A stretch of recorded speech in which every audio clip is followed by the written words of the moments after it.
اللہ کا دل نام میں آج صبح آپ سبوں کی خدمت میں سلام پیش کرتا ہوں۔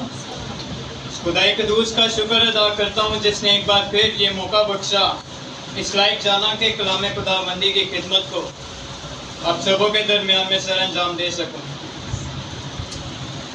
آج کا جو ہمارا ٹاپک ہے وہ ہے ہیلنگ منسٹری آف کرائسٹ، مثلاً خدا کے شفا دینے کی وزارت کہ کس طرح سے وہ اپنے لوگوں کو شفا دیتا رہا ہے۔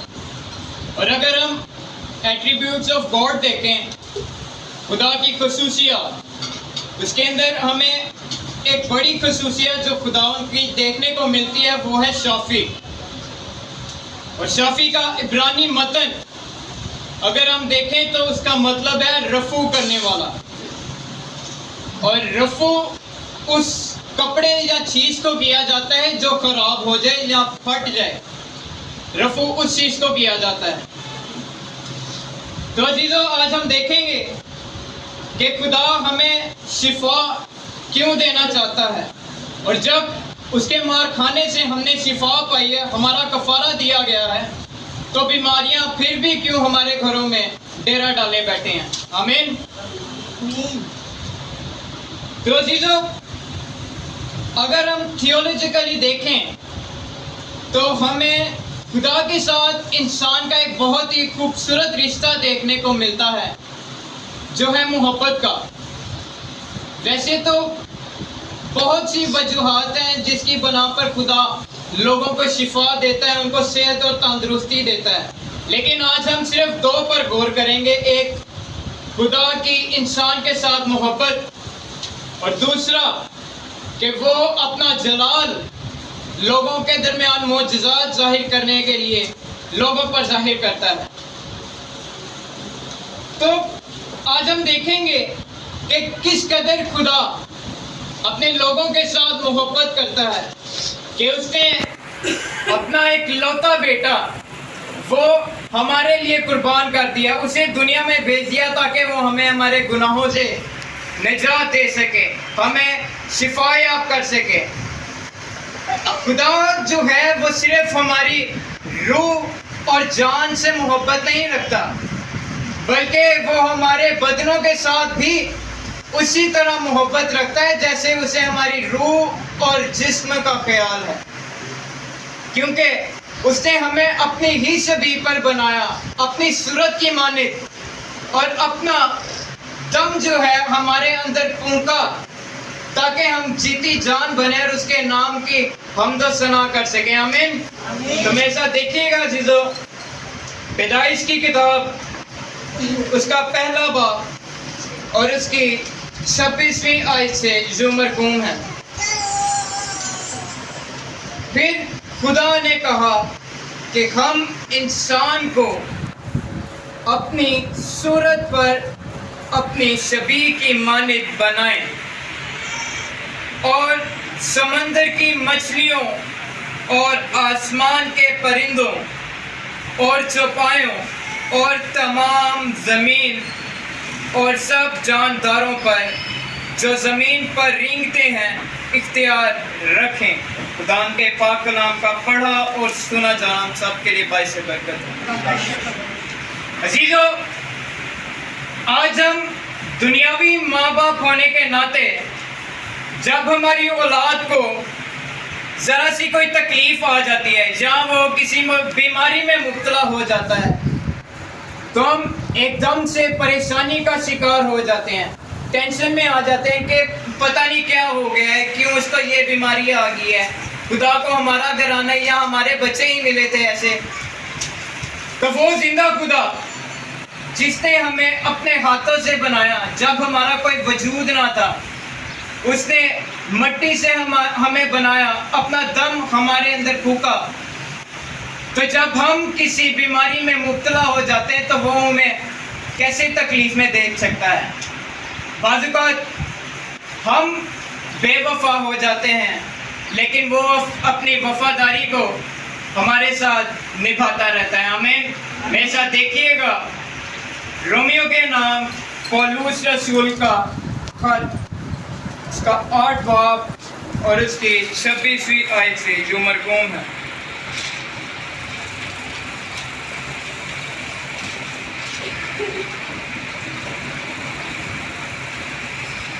جس کو مل جائے وہ آمین کہہ سکتا ہے. آمین.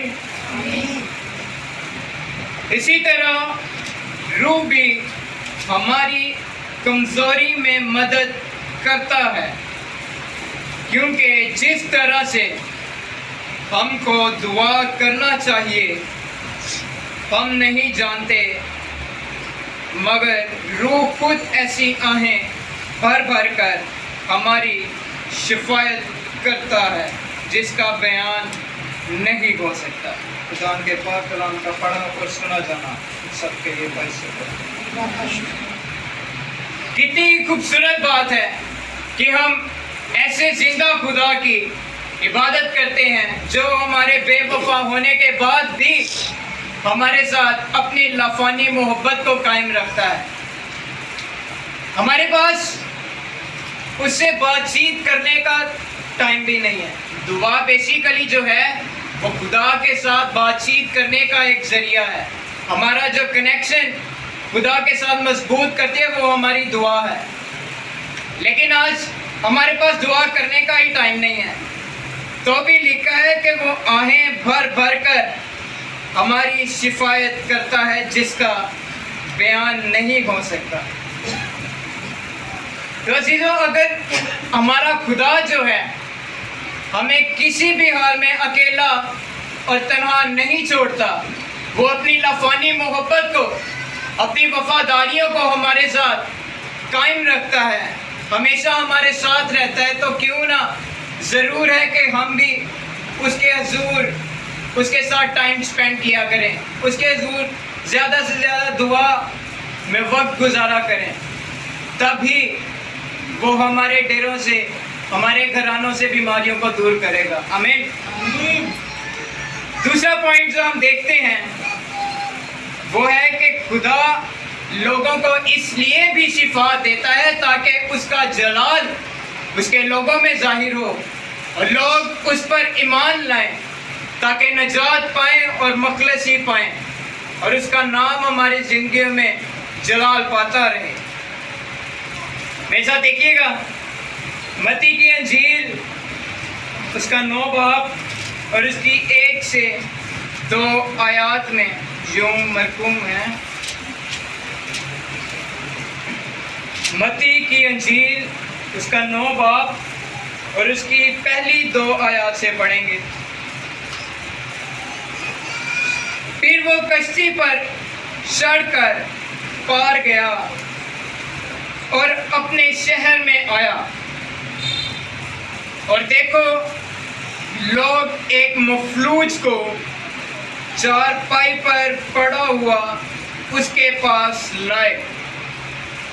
یسوع نے ان کا ایمان دیکھ کر، یہاں ایمان کی بات ہوئی ہے کہ ایمان دیکھ کر، یسوع نے ان کا ایمان دیکھ کر مفلوج سے کہا، بیٹا خاطر جمع رکھ، دیکھ تیرے گناہ معاف ہوئے.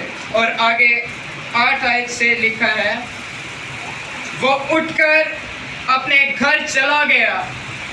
لوگ یہ دیکھ کر ڈر گئے اور خدا کی تمجید کرنے لگے جس نے آدمیوں کو ایسا اختیار بخشا. آمین. عزیزو، ہم دیکھتے ہیں کہ جب خدا اپنے شہر کو لوٹا تو لوگ ایک مفلوج کو چارپائی پر پڑا ہوا اس کے پاس لے کر آئے. لیکن ان میں کیا چیز ایک تھی جس کی وجہ سے خدا نے اس کو چنگا کیا، اسے شفا دی؟ وہ تھا ان کا ایمان. مطلب یہاں ہمیں دیکھتے ہیں کہ شفا لینے کے لیے ہمیں ایمان کی مضبوطی کا ہونا بھی لازمی ہے. اگر ہم خالی دعائیں کرتے رہیں گے اور اسے یہ کہتے رہیں گے کہ اے خدا ہمیں بھی شفا دے، ہمیں بھی ہماری بیماریوں سے چنگا کر، تو یہ بالکل بھی انف چیز نہیں ہوگی، کیونکہ اس کے لیے آپ کی ایمان کی مضبوطی کا ہونا بھی لازمی ہے. اور خدا نے جب ان کی ایمان کی مضبوطی کو دیکھا تو خدا نے اس سے کہا کہ خاطر جمع رکھ، کیونکہ تیرے گناہ معاف ہوئے. اور وہ اسی وقت اٹھ کھڑا ہوا اور اپنے گھر چلا گیا. اور لوگوں نے اس کے جلال کو دیکھا، اس کی نجات کے کاموں کو دیکھا کہ کیسے وہ زندہ خدا کا بیٹا لوگوں کو ان کی بیماریوں سے شفا دیتا ہے، اپنے جلالی کام اپنے لوگوں پر ظاہر کرتا ہے، اور وہ لوگ سب اس پر ایمان لے آئے اور اس کے نام کی مدح سرائی کرنے لگے اور اس کی بادشاہت میں شریک ہو گئے۔ آمین۔ عزیزو، اب ہمیں دیکھنے کی ضرورت ہے کہ جب ہماری نجات کا کفارہ دے دیا گیا، اس نے اپنا بیش قیمت لہو ہمارے لیے صلیب پر بہا دیا گیا، تو یہ بیماریاں پھر بھی ہمارے گھروں میں کیوں ڈیرا ڈالے بیٹھی ہیں؟ ہم کیوں آج مختلف بیماریوں کا شکار ہوتے رہتے ہیں؟ کیوں ہم ہر روز ڈاکٹرز پر، ہاسپٹلز پر جاتے رہتے ہیں؟ ہمارے بچے بیماریوں کا شکار رہتے ہیں، نوجوان نسل مختلف بیماریوں کا شکار ہے۔ آج ہم دیکھیں گے پہلی وجہ جو ہمیں دیکھنے کو ملتی ہے وہ ہے گناہ۔ جب گناہ دنیا میں آیا، بیماری کا آغاز بھی دنیا میں اسی ٹائم شروع ہوا۔ دوسری بات جو ہے، خدا یسوع المسیح بعض اوقات بیماریوں کو خود ہمارے ڈیروں میں بھیجتا ہے تاکہ وہ ہمیں آزمائے کہ ہم کس حد تک اس کے ساتھ وفادار رہتے ہیں، اور ہماری تربیت و تنبیہ کے لیے بھی وہ بیماریوں کو حکم دیتا ہے کہ جا میرے بندہ کو آزما لے، کیونکہ وہ جانتا ہے کہ میرا بندہ یا میری بندی میرے ساتھ کس حد تک وفادار رہتی ہے۔ عزیزو، بیماری جو ہے زمین پر باغ عدن میں جب آدم اور حوا نے خدا کی نافرمانی کے سبب سے پہلا گناہ جو کیا، بیماری تب دنیا میں آئی۔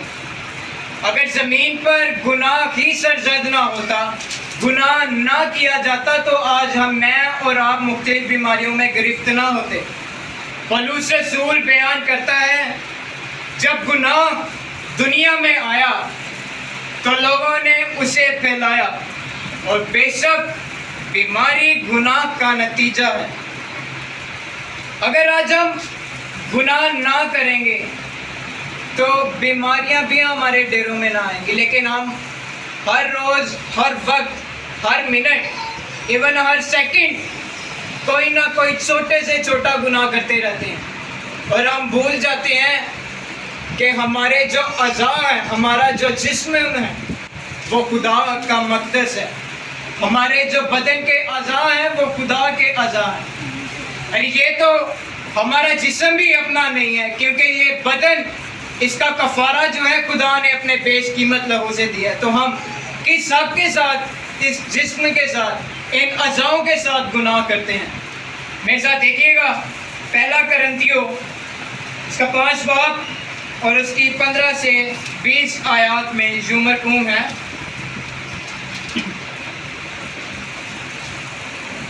پہلا کرنتھیوں اس کا 5 باب اور اس کی 15 سے 20 آیات سے پڑھیں گے۔ کیا تم نہیں جانتے کہ تمہارے بدن مسیح کے اعضاء ہیں؟ بس کیا میں مسیح کے اعضاء لے کر کسی کے اعضاء بناؤں؟ یہاں ایک چیز غور کرنے والی ہے کہ ہمارے جو بدن کے اعضاء ہیں وہ مسیح کے اعضاء ہیں، اور مسیح کے اعضاء لے کر کسی کے اعضاء بنو۔ اور آگے 18ویں آیت سے لکھا ہے، حرام کاری سے بھاگو، جتنے گناہ آدمی کرتا ہے وہ بدن سے باہر ہے، مگر حرام کار اپنے بدن کا بھی گنہگار ہے۔ کیا تم نہیں جانتے کہ تمہارا بدن روح القدس کا مقدس ہے جو تم میں بسا ہوا ہے، اور تم کو خدا کی طرف سے ملا ہے، اور تم اپنے نہیں کیونکہ قیمت سے خریدے گئے ہو۔ بس اپنے بدن سے خدا کا جلال ظاہر کرو۔ خدا کے پاک کلام کا پڑھا اور سنا جانا میرے اور آپ کے لئے۔ عزیزوں، ہمیں یہاں پہ دو چیزیں دیکھنے کو ملتی ہیں۔ ایک تو وہ کہ ہمارے جسم کا جو معاوضہ دیا گیا ہے وہ خدا کا بیش قیمت لہو ہے جس سے ہم خریدے گئے ہیں، اور آج ہم جو اپنے آپ پر مان کرتے ہیں ہمارا اس جسم پر کوئی حق ہی نہیں ہے، یہ فانی جسم ہمارا ہے ہی نہیں، اور ہمارے جسم کے اعضاء یہ بھی خدا کے ہیں، وہ جیسے چاہے ہمیں اپنے جلال کے لیے استعمال کر سکتا ہے۔ لیکن دیکھنے والی بات یہ ہے کہ ہم اپنا آپ اپنے مسیحا کو دیتے ہی نہیں، ہم اپنا آپ جو ہے وہ شیطان کے حوالے کر دیتے ہیں، پھر چاہے وہ ہمیں جیسے مرضی استعمال کرے، جس مرضی گناہ کے اڈے پر لے جائے، جو مرضی وہ گناہ ہم سے کرواتا ہے، اور ہم اس کے ہاتھوں ظلم ڈالتے ہیں، گناہ کرتے ہیں، اور ایٹ دی اینڈ اس کا نتیجہ یہ ہوتا ہے کہ ہم مختلف بیماریوں کا شکار ہو جاتے ہیں۔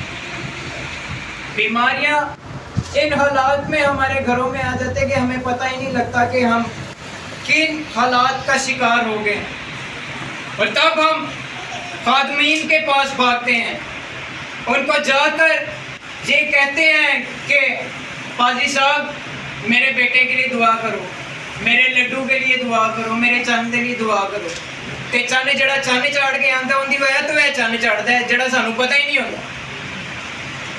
بس دیکھنے والی بات یہ ہے کہ ہم شیطان کے ہاتھوں ظلم ڈالتے ہیں اور گناہ کی دلدل میں اس قدر پھنس چکے ہیں کہ ہمیں پتہ ہی نہیں ہے ہمارا نجات دینے والا کون ہے، ہماری زندگیوں کا مقصد کیا ہے۔ اور یہاں پر لکھا ہے 18ویں آیت میں، حرام کار اپنے بدن کا بھی گنہگار ہے۔ خدا کا تو گنہگار ہے ہی، لیکن ساتھ ہی ساتھ وہ اپنے بدن کا بھی گنہگار ہے۔ ایک سیکولر ایگزامپل دیتے ہیں، اگر آپ کسی کو کوئی نقصان پہنچائیں اور ان ریٹرن اسے ایکسپیکٹ کریں کہ وہ آپ کو کچھ بھی نہ کریں، معاف کر دے، تو کوئی ایسا کہہ سکتا ہے؟ تو اگر ہمارے اعضاء مسیح کے اعضاء ہیں، اگر ہم اپنے جسموں کے ساتھ کوئی غلط کام کریں، اپنے آپ کو نقصان پہنچائیں، تو کیا وہ زندہ خدا ہمیں معاف کر سکتا ہے؟ بالکل نہیں، بلکہ وہ تو چاہتا ہے کہ ہم ہلاکت کا شکار نہ ہو، لیکن ہمارے کام ہی اسے مجبور کرتے ہیں کہ وہ ہمیں آگ کی جلتی ہوئی بھٹی میں ڈالے، بیماریوں کا ہم شکار ہوں۔ اس گناہ کے بعد میرے ساتھ دیکھیے گا، پہلا کرنتی اس کا 5 باب اور اس کی 5 آیت میں یوں مرغوم ہے، جسم کی ہلاکت کے لیے شیطان کے حوالہ کیا جائے تاکہ اس کی روح خداوند یسوع کے دن نجات پائے۔ عزیزوں، ہم دیکھتے ہیں آج جب ہمارے گھر والے، نوجوان نسل آج کل ذرا بہت ہی سرگرم اس چیز میں نظر آتی ہے، جب ہماری کوئی بات نہیں مانی جاتی تو ہم اپنے ماں باپ کو بلیک میل کرنے کے لیے اپنے آپ کو ہی نقصان پہنچانا شروع کر دیتے ہیں۔ کبھی کچھ کر لیا تو کبھی کچھ کر لیا۔ ہم اپنے ماں باپ کو پریشان تو کرتے ہی ہیں، لیکن خدا کے ہاتھوں گنہگار بھی ٹھہرائے جاتے ہیں، اور اپنے حرام کار جسم کے بھی گنہگار ہوتے ہیں۔ اور ایسے انسان کے لیے لکھا ہے کہ اس کو ہلاکت کے لیے شیطان کے حوالہ کیا جائے گا۔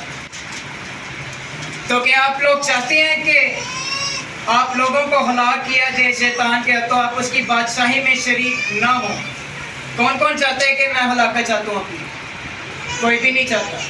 تو اس کے لیے کیا ضروری ہے؟ کیا چیز ضروری ہے؟ ہم گناہ سے کنارہ کریں۔ بزرگ داؤد بن یسی زبور 103 اس کی 2 سے 4 آیات میں بیان کرتا ہے۔ دیکھیے گا زبور 103 اس کی 2 سے 4 آیات۔ آئے میری جان خداوند کو مبارک کہہ اور اس کی کسی نعمت کو فراموش نہ کر، وہ تیری ساری بدکاری کو بخشتا ہے، وہ تجھے تمام بیماریوں سے شفا دیتا ہے، وہ تیری جان ہلاکت سے بچاتا ہے، وہ تیرے سر پر شفقت اور رحمت کا تاج رکھتا ہے۔ اب یہاں ہمیں بہت سی چیزیں دیکھنے کو ملتی ہیں کہ وہ تیری ساری بدکاری کو بخشتا ہے، وہ تجھے تمام بیماریوں سے شفا دیتا ہے۔ اب ہمیں خدا کی محبت کا یہاں سے ہی اندازہ ہو جائے گا کہ ہم جتنے مرضی گناہ گار ہو جائیں، جتنے مرضی گناہ کر لیں، بدکاری کر لیں، لیکن وہ اپنی محبت کو ہمارے ساتھ قائم ہی رکھتا ہے، اور ہم جس بھی حالات میں ہیں وہ ہمیں بچاتا ہے، چھڑاتا ہے، ہماری بیماریوں کو ہمارے ڈیروں سے نکال کر دور باہر پھینک دیتا ہے، اور ہمیں شفقت اور رحمت کا تاج بخشتا ہے۔ اور بعض اوقات خدا جو ہے وہ خود ہی ہمارے ڈیروں میں بیماریوں کو حکم دیتا ہے کہ وہ آئیں، تاکہ وہ ہمیں جان سکے، پرکھ سکے کہ ہم کس حد تک اس کے ساتھ وفادار رہتے ہیں اور ثابت قدم رہتے ہیں۔ اگر ہم ایوب کی طرف دیکھیں تو خدا نے اس کو آزمانے کے لیے شیطان کو حکم دیا، صرف اس کی جان لینے کا اختیار اسے نے دیا، بلکہ اسے کہا کہ جا میرے بندہ کو آزما لے۔ تو کتنی بیماری، کتنی تکلیف اس نے سہی، تو بھی وہ خدا کے ساتھ وفادار رہا۔ سب کچھ جو ہے خدا نے اس سے چھین لیا، لیکن جب وہ اس آزمائش میں کھڑا اترا تو خدا نے اسے ڈبل ٹرپل کر کے اسے سب کچھ دوگنا کر کے تگنا کر کے واپس کیا۔ تو کیا آپ چاہتے ہیں کہ جو آزمائش خدا کی طرف سے آپ پر آئے آپ اس پر کھڑے اتریں، تاکہ خدا آپ کو موقع پر سر بلند کرے، سرفراز کرے؟ کون کون چاہتا ہے کہ خدا ہمارے ڈیروں میں برکتوں کو لائے اور بیماریوں کو دور کر دے؟ تو اس کے لیے کیا چیز ضروری ہے؟ ایمان کا پختہ ہونا۔ اگر ہم ایمان میں ثابت قدم ہو جائیں گے تو وہ ہمیں ہمارے ڈیروں سے جو ہے بیماریوں کو دور کر دے گا اور ہمیں برکات سے مالا مال کر دے گا۔ تو عزیزو، آج ضروری ہے کہ اگر بیماریاں آپ کے گھروں میں ڈیرا ڈالے بیٹھے ہیں، آپ کے بچے، آپ کے ماں باپ یا آپ کے عزیز و اقارب مختلف بیماریوں کا شکار ہیں، ڈاکٹروں نے ان کو جواب دے دیا ہے، تو آج اپنے آپ کو جانچیے کہ کہیں یہ جو بیماری ہے یہ ہمارے کسی گناہ کی وجہ سے تو نہیں آئی، کیونکہ لکھا ہے اگر بیماری گناہ کے وسیلہ سے آئی ہے تو وہ دوا سے نہیں بلکہ توبہ سے جائے۔ تو اگر آپ چاہتے ہیں کہ آپ صحت مند اور تندرست رہیں اور اس کے نام کو عزت اور جلال دیکھیں، تو اپنے آپ کو جانچیے کہ کہیں آپ کے اندر کوئی گناہ تو نہیں جس کی وجہ سے آپ ان بیماریوں کا شکار ہیں، خدا آپ سے ناراض ہے۔ اور اگر وہ بیماریاں خدا کی طرف سے آپ پر آزمائش ہیں تو ایمان میں ثابت قدم ہو جائیے، اس کا شکر ادا کرنا شروع کیجئے کہ اے خدا تیرا شکر ہے، کیونکہ آزمائش خدا انہی پر بھیجتا ہے جس سے وہ محبت رکھتا ہے۔ خود ان بیماریوں کو جھڑکیں کہ ہمارے ڈیروں کو چھوڑے، تب خدا آپ کو شفقت اور رحمت کا تاج دے گا اور آپ کو برکتوں سے مالا مال کرے گا۔ خدا آپ سب کو برکت